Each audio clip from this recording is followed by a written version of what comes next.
Happy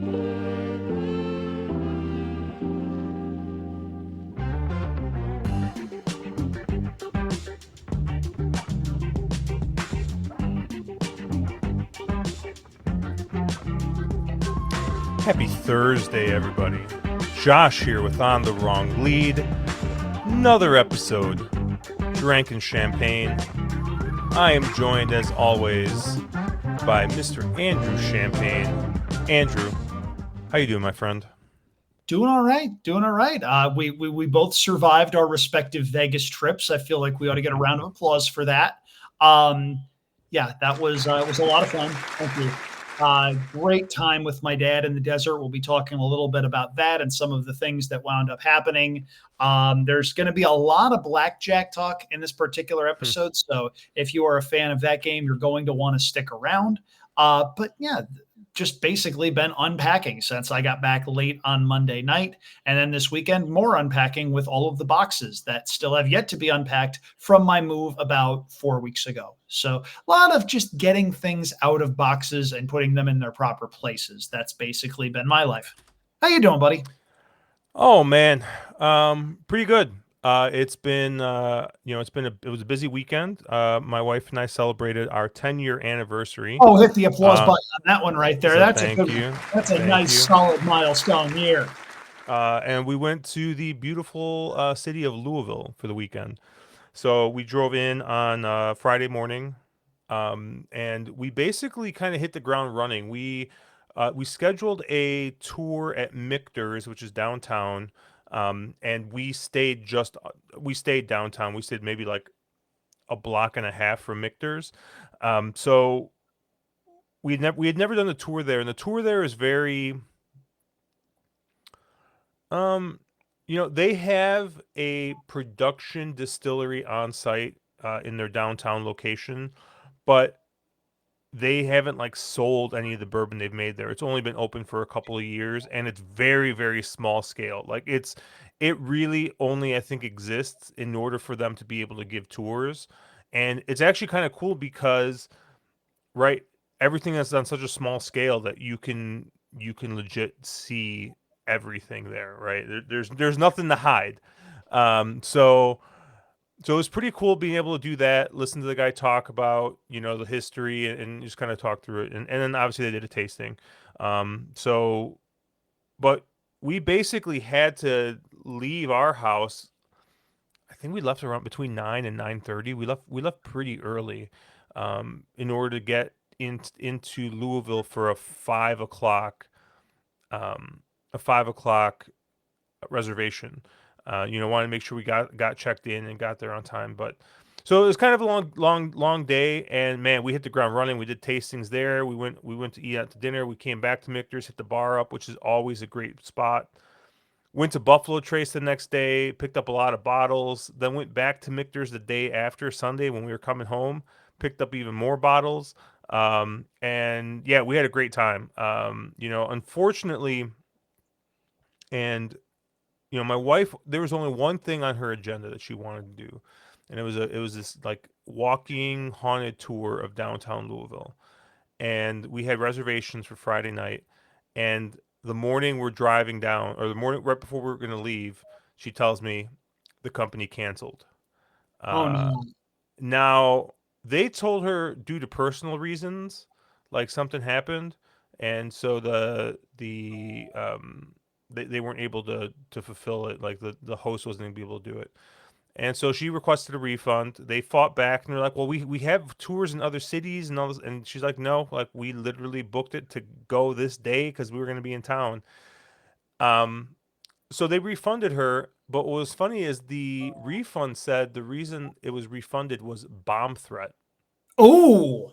So I'm just kind of like, we were kind of like, well, was there actually a bomb threat, or like what was going on here, or was it they just had to give a reason I mean, what kind of for the language refund? does your wife use on the phone? I have no idea. That was, but yeah. So that was that was a bummer. So I did start looking around here, Chicago, and trying to see if we can find another place to do a kind of spooky tour for her. But all in all, it was fun. Honestly. and Andrew, this kind of goes into a bit of your trip. A lot of college basketball. Um, Thursday, obviously I was working, but like most people, I was working with one screen set to as many basketball games as humanly possible. The other one was my work computer. Um, and Friday, you know, I I'm a little frustrated with how things have kind of turned out with the NCAA app and other stuff. I feel like every year it gets just slightly harder, or you need an additional app or something else in order to like an additional subscription in order to actually catch everything. I could have sworn in the early days of this, you could basically watch everything on the website with basically um, no limitations. But um, one thing I will give them credit for is if you're in a car or you're driving, you can like I have CarPlay right on my car, and I could load the app and I could load the Westwood One streams of the radio call for all the games. So driving down, I was able to listen to all my games. It was actually kind of funny because uh, I would react to something, and my wife's like, "Who'd you bet on?" I was like, "Who do you need here?" So she could kind of tell what I needed, and yeah, it was a fun it was a fun little weekend. Um, uh, not all that successful for me betting wise, um, but yeah, no, it was a good time. But I'm more interested to hear about your experience because you spent the weekend or week or however long you were there for at one of my favorite properties. I think one of the kind of um, I, I saw some flack or some people maybe um, trashing this property a little bit It on wasn't Twitter. some people, it was Ed DeRosa. We can put a name to Oh, it. well, I don't did was that the Rosa? Yes. Oh, that surprised me. I don't know, dude. The Luxor I think is great. I like it. I've had nothing but good experiences there. I honestly, it's probably like third or like so whenever MGM, I stay at MGM properties 95% of the time. And it's probably third or fourth on my list that I kind of go down on where I'm going to stay. So, um, for what is deemed to be one of the bottom of the barrel properties, I think that's pretty good. But Andrew, I'm actually interested to see what your kind of first thoughts were of the Luxor. I liked Luxor just fine. Is it a high end luxury property? No. If you like walking from one casino to another and trying to have a whole bunch of different options, you're going to be a little bit disappointed. You basically only have two. You can go up north to Excalibur, and for the love of God, why would you want to do that? Or you can go south to Mandalay, which is a very fun property. But what you can't do is what you can do at other properties in the center of the strip, which is leave one casino, go to any number of other casinos within a 3-minute walk if you'd like to. That's the thing you miss out on when you're down at the Luxor, down at the south end of the strip, because you're a bit isolated from that. Having said that, there are a number of big pluses that the Luxor had. For starters, first come, first serve seating in the sports book, which is becoming much, much more difficult to find come March Madness time. Now, after the pandemic hit, all of a sudden, a lot of these properties decided we want all of the money we lost out on in 2020 and we want it right now. They decided to try to charge for seats for the basketball tournament. Some of these properties completely removed their brick and mortar sports book. Flamingo did that. The Horseshoe did that. It's wound up being a case where they're replacing that stuff with kiosks that don't hand out drink tickets, or they're urging people to bet on their phones. The one negative with Luxor, and this was BetMGM as a whole, were the ridiculously high minimums necessary in order to get a drink ticket. And it applied across both sports and horse racing. It's not uncommon to see higher minimums for sports during busy times. Josh, Luxor and all BetMGM properties were ordered to have thresholds of $200 for a single drink ticket and you could only have a max of 4 in a day. Everybody that was on staff hated that. From the tellers who were getting subjected to, what are you kidding me? I can't get a drink ticket nonsense, to the people that had to check the amounts people were betting in order to hand out drink tickets, to waitresses who didn't get tipped as much, to bartenders who didn't get tipped as much. Horrible, horrible decision, but that's not on Luxor. That's on a bean counter somewhere. We very much enjoyed our time in that sports book. The staff was A+. As far as betting goes for sports, it was a lot of steady bleeding. I had a couple of very good hits. I had BYU over Wisconsin, which was very good. I had Kentucky over Illinois, which was very good. In both of those instances, the spreads were backwards. The wrong team was favored, and I was able to make a pretty decent score. The big score, however, came at the blackjack tables. And Josh, I haven't even told you this story yet. Blackjack was a wide range of emotions on this particular trip. I'm going to start off with the bad, and we're going to have a very spirited conversation about this because there were some people that tried to say that I was getting too worked up over this. But I'd like your opinion. Dad and I go to Treasure Island on, I believe it was Saturday night. We sit down at different blackjack tables. I found a $15 double deck game. There were 2 other people that had been there that were playing. One was playing at $25 a hand. Another was playing at $50. I was playing at $15. Again, shout out Treasure Island. Wonderful place. Guy comes in. He sits down at the anchor spot. Buys in for $100. Has clearly never played blackjack before. And there are a couple of times where he makes moves that wind up costing the table money. And we try to teach him because that's what you're supposed to do. It's the duty of anybody that's been around a while. You help people, right? So we repeatedly try to help him. This hand comes up and it cost the entire table hundreds of dollars, which is very difficult to do when you're talking about a $15 table. Dealer has a 5 showing. Our friend at third base has 14. Multiple of us look at him and went, "You don't want a card. That's a dealer's bust card. Stay." He immediately hits. He gets a 7 for 21. Dealer flips over 15, meaning that if he had done nothing, dealer busts, everyone wins. Dealer pulls an ace for 16. You can see where I'm going with this. Dealer pulls a 5 for 21. Like, there were splits and doubles that were on the table because the dealer's got a 5 showing. And all of us are hot. Now, I put this out and I asked what a suitable punishment for this would be. Several people were in my camp, which generally called for guillotines and other painful forms of public ridicule. Several people said nothing because it's a zero-sum game and the dealer could have just as easily flipped over a card that helped us rather than hurt us. I disagree with that assessment.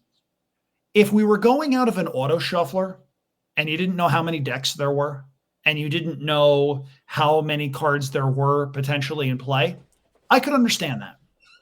This was a fixed double deck game out of a shoe.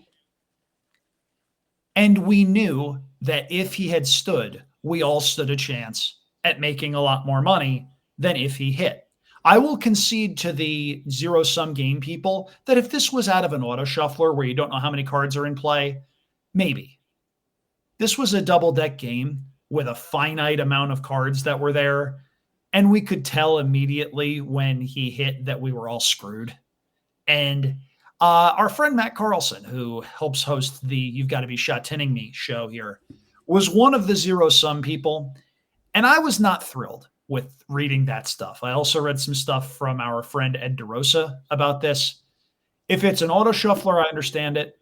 If it's out of a shoe and you know how many cards are left, I think it's a little bit more defined. Josh, before we go any further, your thoughts on this? So I I notoriously do not play blackjack because I think people who play blackjack are miserable human beings for the most part, and have thoughts just like yours, where if you misplay a hand, you should be decapitated. Here's the thing. Second, no. But here's the thing. So I am not a seasoned blackjack player. Yeah, I will tell you that um, there's at least one time this last trip where I tried to do something and the dealer stopped me and was like, I don't think you want to do that. And I was like, okay, if the book says not to do it, I won't do it, right? And I listened to the dealer, right? But the dealer was helping me out. Caleb was next to me, Gary was next to me, and they knew, right? So I'm a very bad blackjack player, right? I'm probably no better than this guy that you're. Well, I'm probably a little bit better than the guy you were sitting next to, but still. Trust me, I guarantee you, you were a lot better than this guy. But there is a gambling podcast I listen to called "You Can Bet on That." Yep. I actually interviewed the two gentlemen that run it, and one of the co-hosts, Mark, he is a very big proponent of Wizard of Odds, Wizard of Vegas, right? Like he does the math for games. He knows, right? Like he can tell you exactly what the house edge is for almost every single game. He can look at a video poker table, like pay table, and tell you what the payout is almost from memory. Like he can calculate this stuff, right? He knows casino games ins and outs. You're not going to like this, Andrew, because all that being said, he has the same exact stance as Matt Carlson does, and that I do. That it's a zero sum game, and he could have just as easily, like, right, like, okay, maybe if you saw all 8 sixes out there, right, you know a 6 ain't coming for the dealer, right? But that 7 could have just as easily been a 6, right?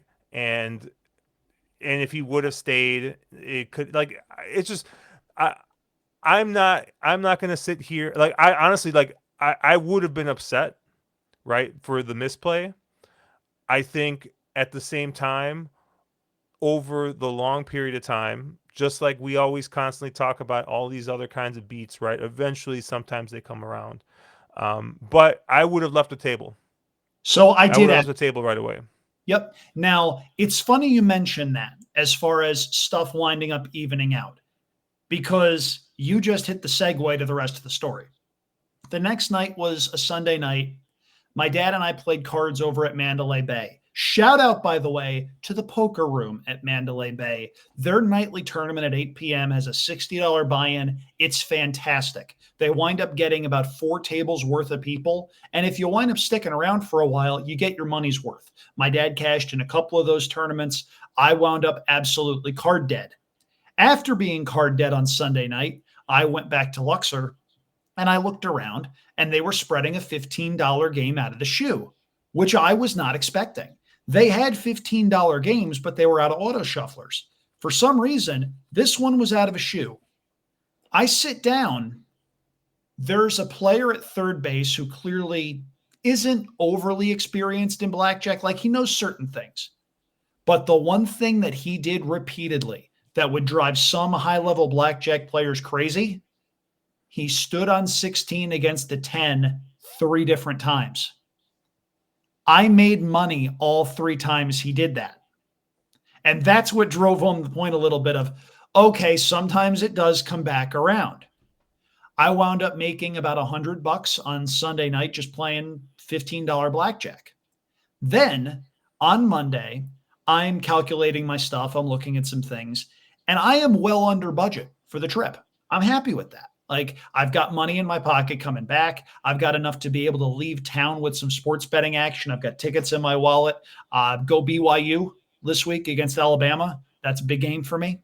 So Monday, which is my last day there, we take a cab up to Treasure Island. We have lunch in the sports book, and then we go around and we find a blackjack table for $15. We sat down at that table for 3 hours. I couldn't miss. And it was one of those heaters where every little decision that you wind up making winds up working. And you felt that at a craps table too, where you're just like, okay, stuff seems to slow down a little bit. I bought in for $100 at this $15 table. I cashed out for $475 over 3 hours at a $15 table. That's a heck of a heater. And it's not like I'm playing for $25, $50 a hand. I'm playing the minimum. But that's what you get from an atmosphere at TI that is, for my money, the best place to play blackjack on the strip. I was a little bit annoyed because I cashed out for 481 and I'm going, one or two more double downs and they would have had to give me a purple chip. I've never had a purple chip day at a $15 table, but that came close. And what they wound up doing, there was one dealer that instead of paying out in reds, would occasionally pay out in greens. So I had these $25 chips that kept adding up. And I'm setting aside going, okay, there's 200 there. I'm not going to touch that. There's 250 there. I'm not going to touch that. There's 300 there. I'm not going to touch that. Wait a minute. What the heck is going on here? It was a really good run. And we were there 3 hours. At around 4:30, with me needing to leave at about 5:45 to go to the airport, we said, okay, one more shoe. Well, it was a double deck game. We wound up playing for 3 more shoes because stuff went so quickly. It was an absolute blast. I wound up, even if all of my sports bets go bust this week, absolutely dead even. And that wound up being a heck of a run. Wound up being a case where I'm going to be paying cash for my groceries for the next month, 6 weeks or so, which I'm sure my credit score is going to very much appreciate. But the most important thing, my dad and I had an absolute blast. I mean, we did a number of really cool things. We had our traditional dinner at the Bootlegger Bistro down in the south end of the strip. That's a great spot. We watched the Maryland-Colorado State game down there, and the end of that game where Colorado State hit the dagger of a 3, and then the Maryland guy banked it in at the horn, and some people think he traveled. He might have. They were never calling that, and they were also never calling contact on the shot. So let's just call it even, people. Let's not be ridiculous. It was a lot of fun. We wound up having a really good time. I came back Monday night. My dad flew back on Tuesday. Not sure when the next time I'll be flying Southwest Airlines is, what with all of the nonsense going on in the boardrooms over there, but wound up getting the Andrews seat on both flights. That was a nice little win to end the trip. A lot of good stuff. It was an absolute blast, even with the blackjack nonsense early in the trip. Stuff came back around. And one thing Matt Carlson did say that I think is worth noting, not just for me and my trip, but for anybody, you need to enjoy when luck works in your favor, because if you don't, and all you do is remember when it doesn't, you're going to be a pretty miserable son of a bitch. And it was definitely not a fun time when that happened, when somebody hits on 14 against a 5 and winds up killing the entire table. And yes, we all got up after that.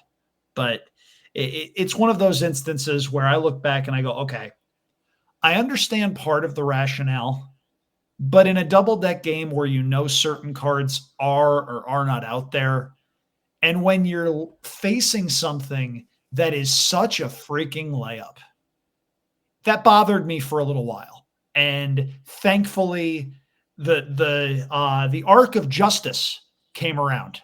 That's an in-depth reference there for you, Josh, and for maybe some of our viewers out there too. But yeah, that was fun. It was a great way to end the trip.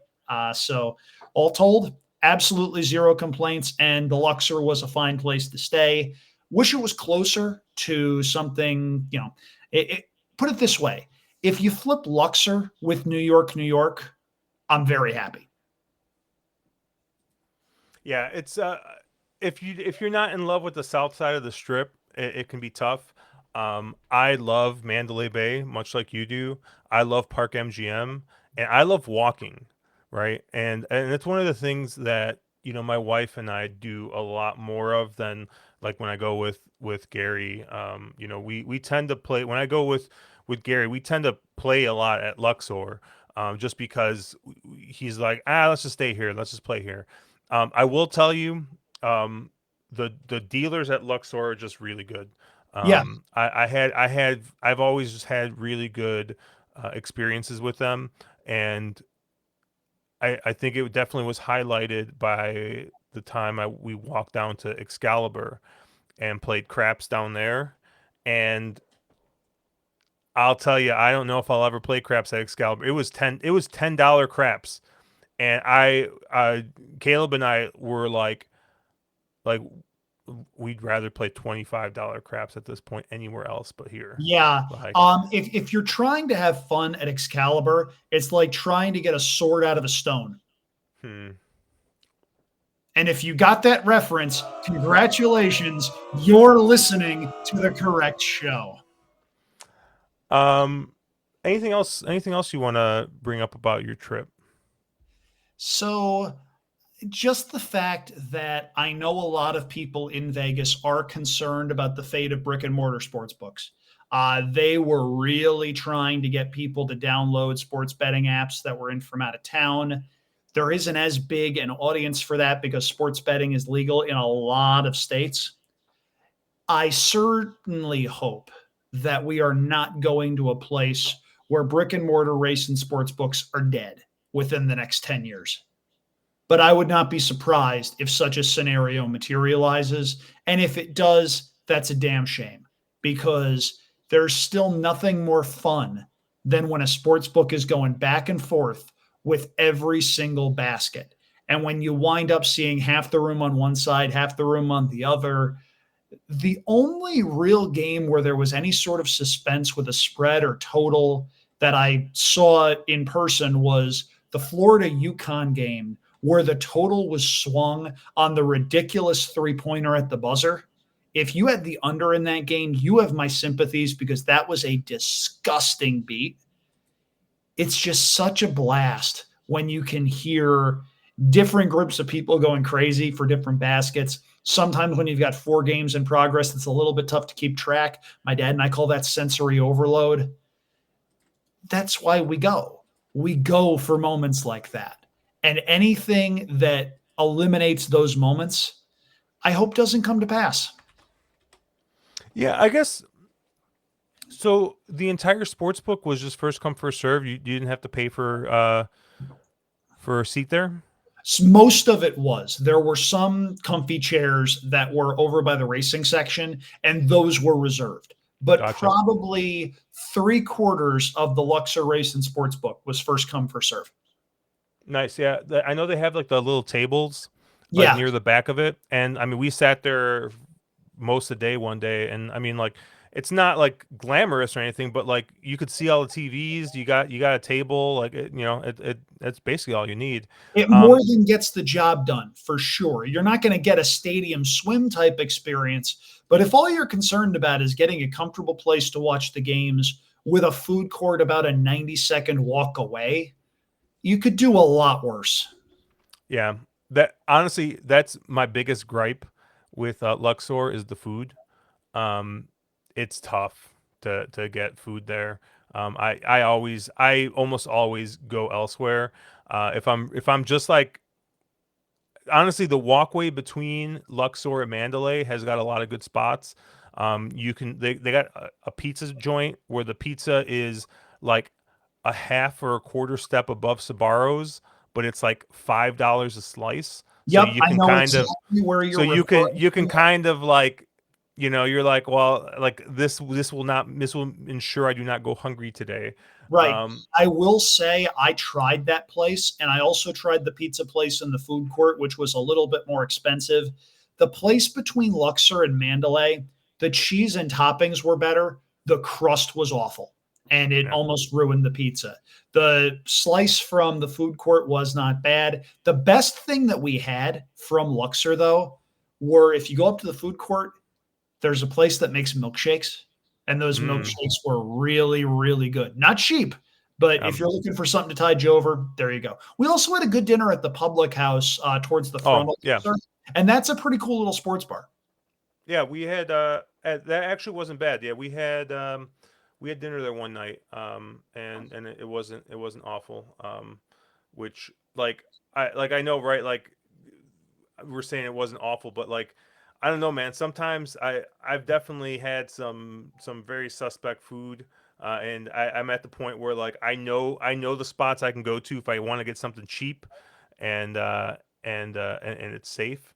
Um, like Earl of Sandwich at Planet Hollywood. I walked down there one day to get a sandwich just because I know it's cheap. And like I said, I like to walk, so like getting out and like walking the half hour or whatever just to get out and see the sun, unlike when when the degenerates are up. Yeah. Um, but no, I will also mention one other thing. That the video poker bar right behind that sports book is always has really really good service if you're sitting there playing video poker, You're and great. I will tell you, like, they don't have the light system there, and you can tell. So MGM pulled the light system out of I think almost all their casinos, right? And if you guys don't know what that is, basically, when you play video poker, right? The trick always was, and everyone would tell you, oh, you just put a 20 in, and as soon as you put that 20 in, they ask you, hey, what do you want to drink? And then you play very slowly, and they keep giving you drinks, right? Well, in order to combat that, some bean counter came up with, hey, what if we like figure out like the appropriate amount and appropriate uh pace that someone should play in order for them to get a free drink. And if they hit that, this light will turn green, and yes, the bartender knows they can comp you. And if it doesn't turn green, then they can't comp you. Cosmo still has it, at least at the Chandelier Bar. Now, I will defend it a little bit because Cosmo at least tends to comp better drinks. Mhm. So a Cosmo, they'll make you an old fashioned. Last time I was there, they were making me old fashions with Angel's Envy, which like if I was probably playing out of pocket with the way prices are at Cosmo, would probably be like $25. Yep, Um, thereabouts. so hey, fine, right? They're at least comping me a nice, and I only found out about this because I was playing and I asked the bartender, I'm like, oh, can I get another old fashioned? She's like, your light's not green yet. She's like, I'll make it for you and I'll give it to you as soon as it turns green. And then 15 seconds, 30 seconds later, she's like, oh, turn green, and hand me the drink, right? I understood. I know it's a game, whatever. I probably played through about $50 worth, and I got four old fashions. Like, I'll live, right? Yep. Um, but at Luxor, they don't have it. And so I'll tell you, uh, at the end of the trip, when I'm just like trying to burn time and not lose any more money, Gary and I sat there and we were playing 25-cent Keno, and burning through one credit at a time. But because we had been tipping those people all weekend, they kept those drinks flowing. So Yep. it was a good way to kind of burn out. But yeah, love the Luxor. Like I said, I always get good service there. Next year for my 40th birthday, we are gonna try and plan a group trip to Cosmo. So we'll see what happens there. And I think this year we got one more trip I'm gonna try and get in this year. Most likely going to be I want to try and fly out Black Friday. If it's not Black Friday, it's going to be the week after. But I kind of think that either flying out Thanksgiving night or flying out Black Friday and just being out there for that weekend. I think that might be in the cards this year. I know Gary's on board. Mark sounds like he's on board, but Mark's always on board until he's not. So, and then Caleb also sounded like he was interested, but I know he's got some stuff still going on with work. We'll have to find out, but Yep. it'll be a while till we talk about Vegas once again, which I know people I don't know I always get good feedback on the Vegas episodes, but I do know that sometimes, right, we have to remember this is a horse racing podcast, and so Andrew, it looks like you're going to say something. First of all, there's other people that may be appearing on that weekend in Vegas as well. I'm not going to say any more than that.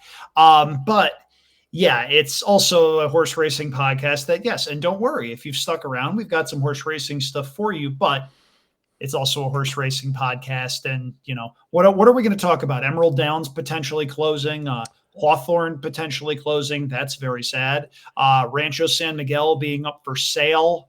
I'm just saying, we like to keep things light on this show, people, and horse racing doesn't make it easy for us to do that sometimes. I think, by the way, it's incredibly fitting that after I announced that Emerald Downs is my adopted number 2 summer track with the closure of Pleasanton, they announced, yeah, we don't know how much longer we're going to be running. Fitting, right? But yeah, so we'll get to the racing stuff in a bit, but we wanted to, at the very least, discuss some of the stuff going on in Vegas. And thankfully, this trip was a pretty good one. Anytime you can come back with some money in your pocket, it's a good thing. And anytime you can come back with stories like what I have, like I said, I don't get purple chips in Vegas, folks. And we came really, really close. I almost gave the dealer $19 just to get me up to 500 to get me a purple chip, but then I would have had to worry about finding ways to tip the guy. So it wound up being just as well that I didn't wind up winning an extra split or double or two. So all told, fun trip. Lots to look back on fondly with a smile, and lots to be able to look forward to the next time we wind up going, especially considering that will probably be the last time I fly Southwest for a while, unless they start walking some stuff back. Yep. Yeah, let's kind of move on here. So we have a big weekend coming up here, a very important weekend when it comes to Derby points. And yeah, so we're going to be doing our stream on Thursday night. We're going to cover those stakes in depth there. We're going to cover basically all the graded stakes, I think, across Oaklawn and Gulfstream Park. But Andrew, I'm not gonna pull up the PPs here so much, but we were talking a little bit beforehand, and these are kind of these are interesting times, I think, for Derby preps because at Oaklawn, your morning line favorite currently is Cornucopian at 7-5, right? And if you don't remember, that was the horse that kind of ran a hole in the wind on, was that Rebel Day?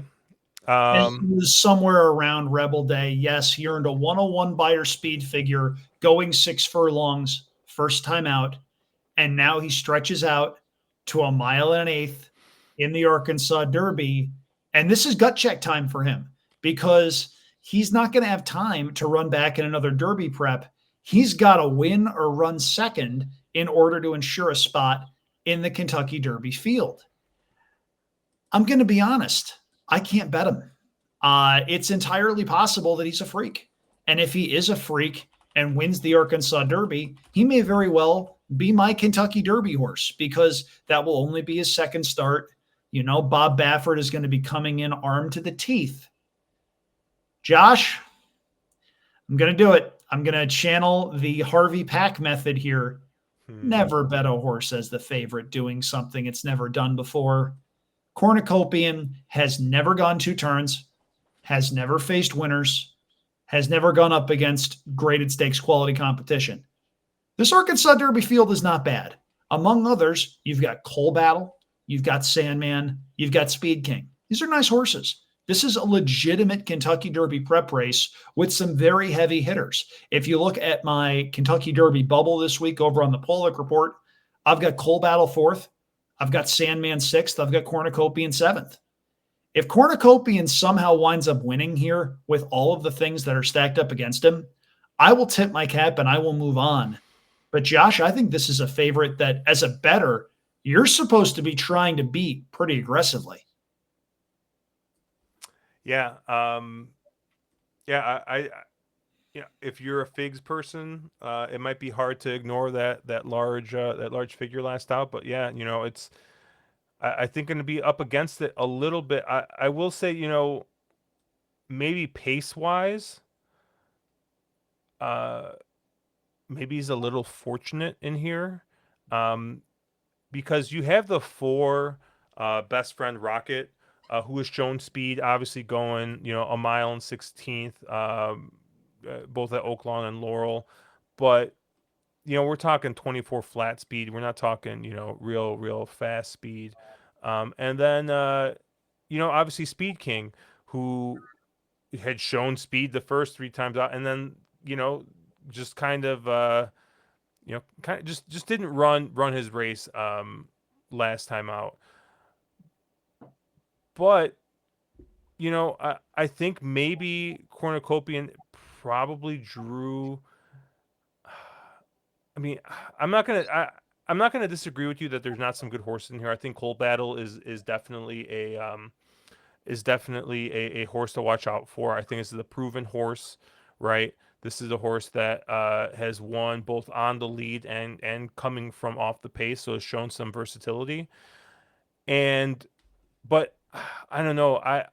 I just I just I just don't know if Cornucopian is just going to get it all his own way in this race. I think our good friend Matt DeSantis always likes to point out Johnny Velasquez gets aboard on a speed horse, people just tend to get out of the way, and he's drawn out in the 9 post, but I don't know. I have a hard time looking past him.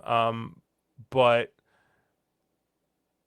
I haven't taken a deep look at this race, but I don't know. I think it's going to be tough to get around him, just because I think if there was some more speed in this race, I would be much more intent on trying to beat him. But we'll find out tomorrow. What tomorrow, what my kind of final thoughts are on it. But upon first glance, I'm not as bullish as you are.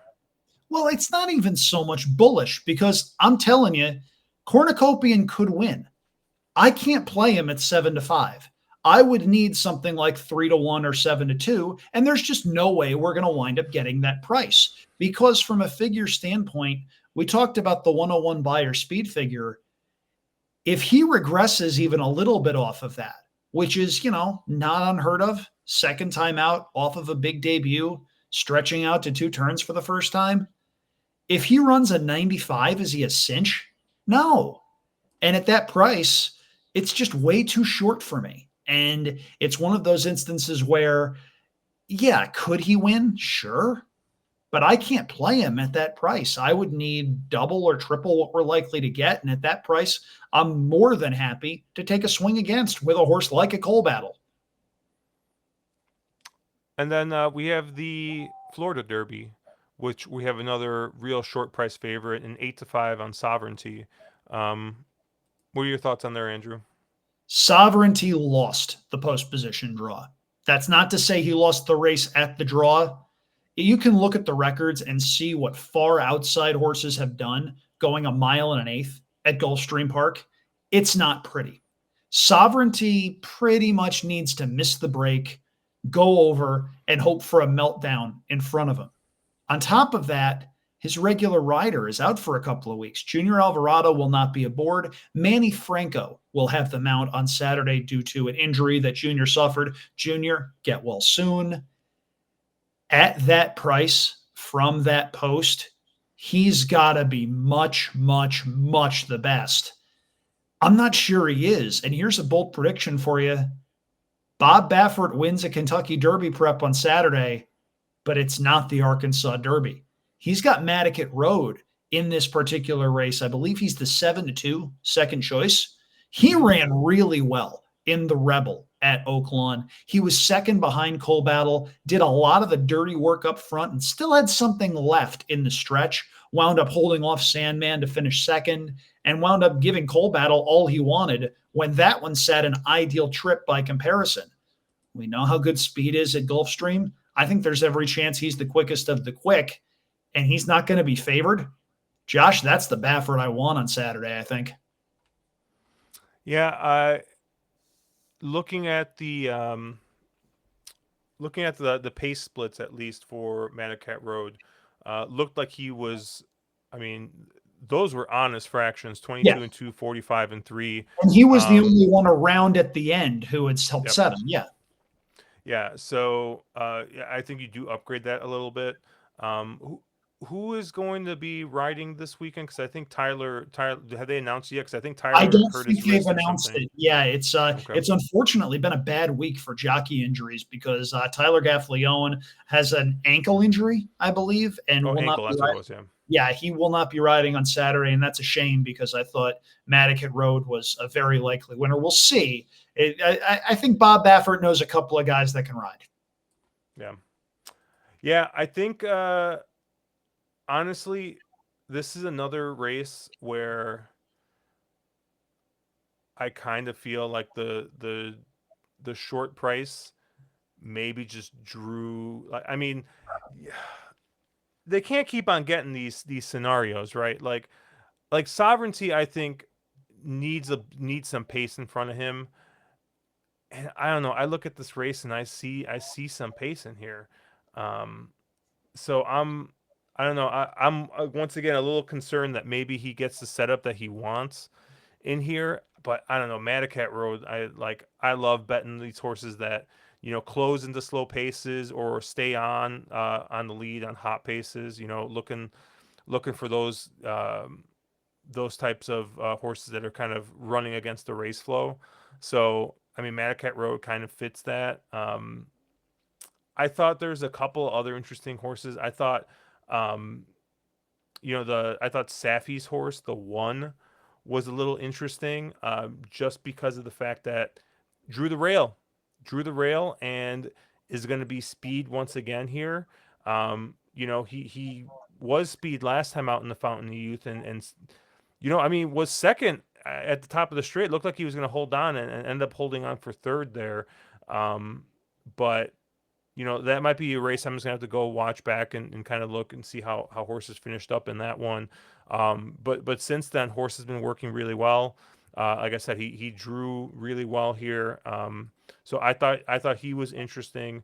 Um, and I thought maybe even a horse like the two Cool Intentions was a little interesting, just because I'm trying to look for maybe a presser type horse, right? A horse that's going to sit maybe third or fourth, in case this pace does get really hot, and maybe one that might get first jump before Sovereignty really gets going, and maybe can kind of steal it. I thought Tappan Street kind of fit that as well, but it's a little harder to go back to that well after Sovereignty outkicked that one.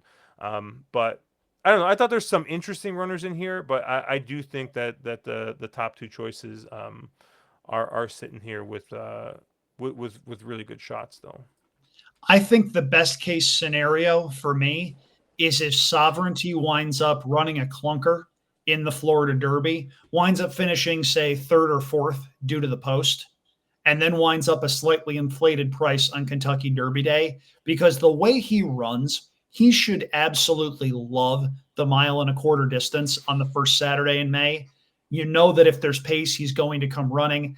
I still think Journalism is the best 3-year-old in the country. I think the Santa Anita Derby is going to probably be the best prep. But from a value standpoint, if you're telling me Sovereignty might be 10, 12, maybe 15 to 1 on Kentucky Derby Day, if he runs a clunker on Saturday, that's appealing. That, I think, is a legit value proposition on a horse that is going to be moving the right direction late for a very, very smart horseman. And unlike other horses, he doesn't have to win on Saturday. If he runs third or fourth, it's not the end of the world. He's got enough points. He'll be fine. Cool. Anything else on this weekend's racing? Just that there are a couple of really good cards. We mentioned Gulfstream. We've mentioned Oaklawn. It's going to be fun. And if you're starting to follow the Kentucky Derby picture, there's a lot to sort through already. There were a couple of prep races last weekend. Tiztastic wound up winning the Louisiana Derby. That was an effort that I thought was pretty nice. I don't want to say I was blown away by it, but that's a horse that's bred to go very, very long. And at a minimum, the 1.25 miles should not be what beats him on the first Saturday in May. I like using horses like that underneath. Maybe that's what I wind up doing with him. But the Jeff Ruby Stakes was also run at Turfway. There was a Brad Cox trainee that went last to first in that race. Very visually impressive. I don't know what he beat. There are going to be a number of prep races coming up over the next couple of weeks. We mentioned the Santa Anita Derby. There's the Wood at Aqueduct. There's the Bluegrass at Keeneland, which could attract some real runners and potentially provide some clarity. lots going on. And if you want to look at some of the 3-year-olds that are out there, my Derby Bubble features are live on the Pollock Report. Those go live the Wednesday of each week, and there's a lot to decipher from there. I've been doing that for about 6 weeks already so far this season, so plenty to go back and go through to see how clear the picture has become over the last month and a half or so. And it's always a lot of fun to do. So by all means, head over there if you're looking for more Derby content.